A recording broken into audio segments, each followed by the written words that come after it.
लुधियाना के शिमलापुरी में हरप्रीत सिंह की फैमिली, जिसमें उनके फादर, वाइफ और 2 बच्चे अमरप्रीत और दिलरोज हंसी खुशी रह रहे थे। दिलरोज उनकी फैमिली में सबसे छोटी और सबकी दुलारी थी। दिलरोज से सभी बहुत प्यार करते थे। लेकिन 28 नवंबर 2021 को कुछ ऐसा हुआ जिसके बारे में परिवार ने कभी सपने में भी नहीं सोचा था। दिलरोज दोपहर को अपने ही घर के बाहर खेल रही थी।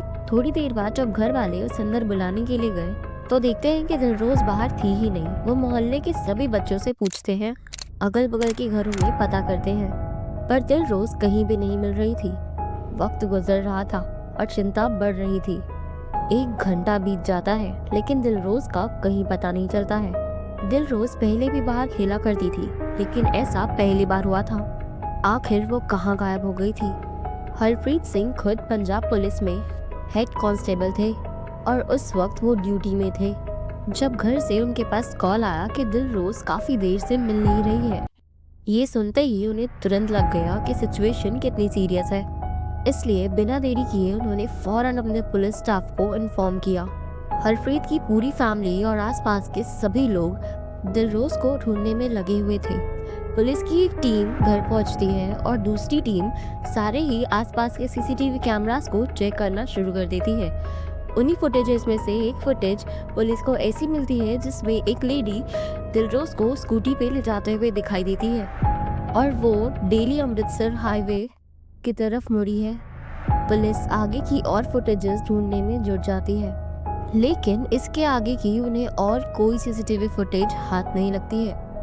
पुलिस की ये टीम भी अब हरप्रीत के घर पहुंच जाती है, लेकिन घर आकर पुलिस वाले शॉक्ड रह जाते हैं कि ये क्या, सीसीटीवी फुटेज में जो लेडी दिखाई दी वो तो उनके घर पर ही मौजूद थी और परिवार वालों के साथ उतनी ही परेशानी, उतनी ही चिंता के साथ दिलरोज को ढूंढ रही थी। उस लेडी का नाम नीलम था और वो हरप्रीत के पड़ोस में ही रहती थी और फुटेज में वो लगभग 2:20 पर दिलरोज को ले जाते हुए दिखी है। दिलरोज की फैमिली ने भी बताया कि खुद दिलरोज की बेटे ने उनके पूछने पर बताया था कि दिलरोज को माँ लेकर के गई है, लेकिन जब उन्होंने नीलम को कॉल करके पूछा तो उसने साफ इनकार कर दिया। पुलिस के लिए इतना काफी था। 35 साल की पड़ोस में रहने वाली नीलम अब प्राइम सस्पेक्ट थी।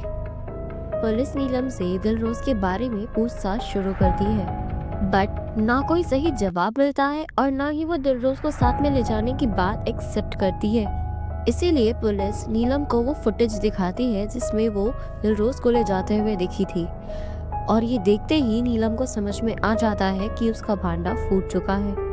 पुलिस जब अपने ढंग से पूछती है तो वो सारे सच उगलना शुरू कर देती है और बोलती है कि चलिए मैं आपको दिलरोज के पास लेकर चलती हूँ। नीलम पुलिस को और दिलरोज की फैमिली को उसी अमृतसर हाईवे की तरफ ले जाती है जिस तरफ वो फुटेज में ले जाते हुए दिखाई दी थी।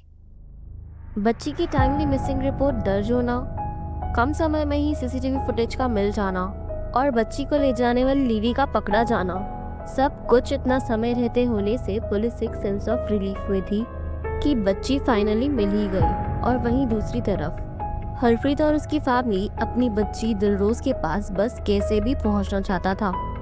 नीलम उन्हें शिमलापुरी, जहां उनका घर था, वहां से अमृतसर हाईवे से होते हुए एक कच्चे रास्ते पे लेकर जाती है। ये सलीम टापरी नाम का इलाका था जहां सिर्फ जंगल और कुछ खाली इलाके थे।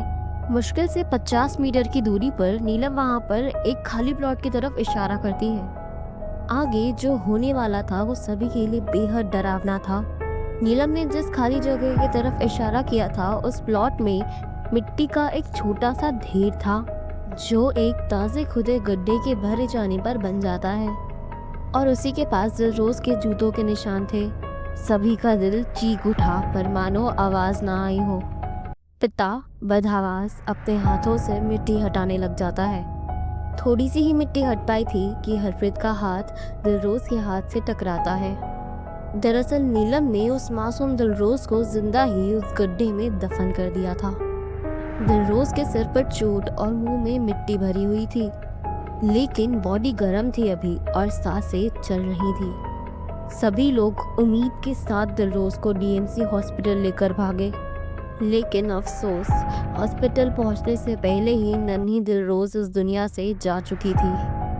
पुलिस की एक टीम क्राइम सीन पर ही रुकती है और वहीं उन्हें इस केस का गवाह मिलता है। वहाँ का सिक्योरिटी गार्ड हाईवे की दूसरी तरफ अब चेक पोस्ट की तरफ अपनी ड्यूटी पर था। पुलिस को देखते ही उसे लग गया कि शायद वो उस बच्ची के सिलसिले में ही आए हैं। वो पुलिस को वो सब कुछ बता देता है जो कुछ भी उसने देखा था। वो जानकारी तो देता है लेकिन अफसोस भी करता है क्योंकि पुलिस वाले कह रहे थे कि शायद अगर वो 10 मिनट पहले भी पहुंच जाते तो शायद वो दिलरोज को बचा पाते, क्योंकि उस वक्त तक बच्ची जिंदा थी। कार ने बताया कि जब वो प्लॉट पर आया तो उसने देखा कि बच्ची के पैरों के निशान बने हुए थे। ये देखकर उसने चेक पोस्ट पर 2 अधिकारियों को इन्फॉर्म किया। उनके साथ प्लॉट पर वापस आया और सबसे पहले आसपास देखना शुरू कर दिया।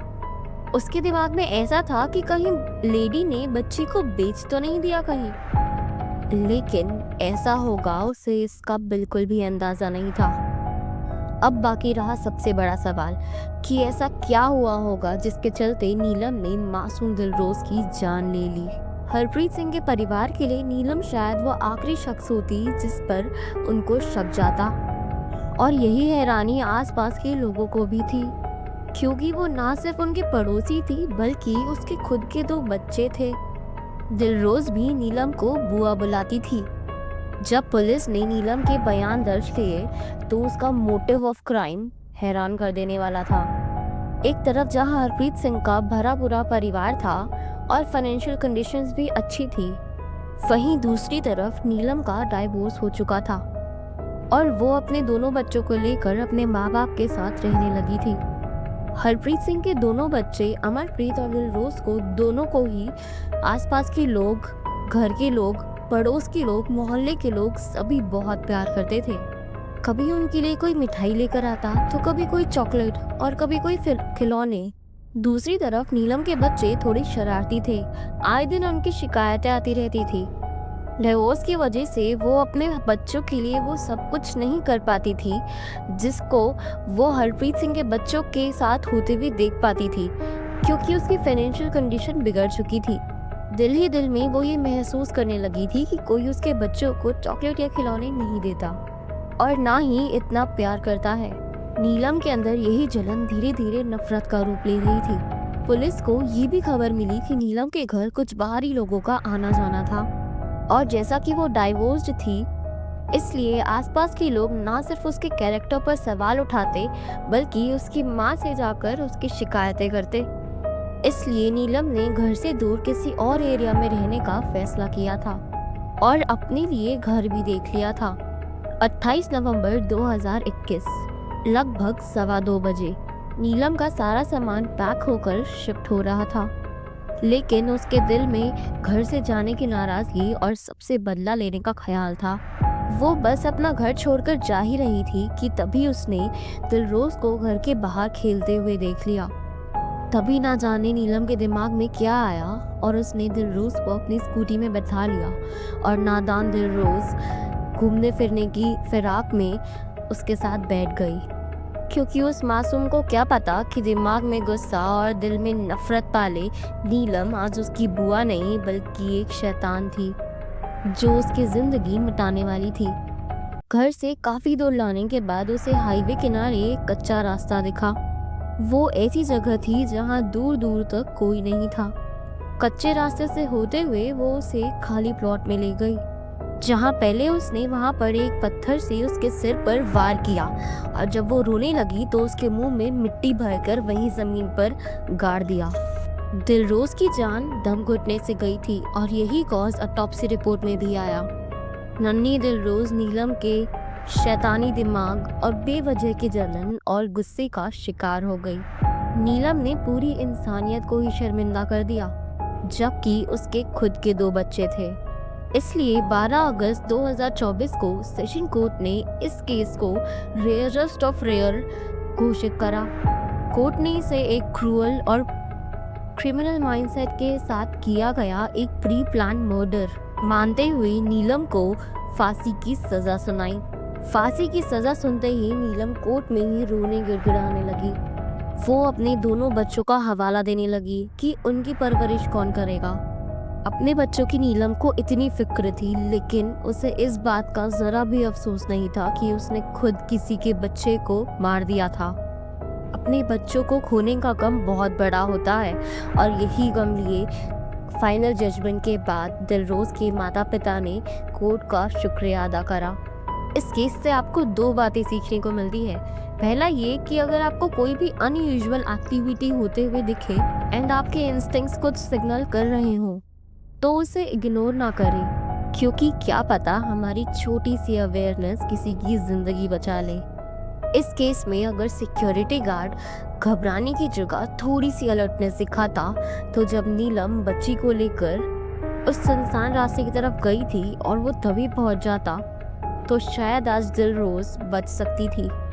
दूसरा पॉइंट ये है कि अगर आपके घर में बहुत छोटे बच्चे हैं, तो प्लीज़ उनको अनअटेंडेड ना ही छोड़ें, क्योंकि अब वक्त वैसा रह नहीं गया है और हमेशा देखा गया है कि विश्वासघात वहीं होता है जहां विश्वास होता है, और यही एक शाश्वत सत्य है। तो ये था आज का केस। अपना ख्याल रखें और सेफ रहें।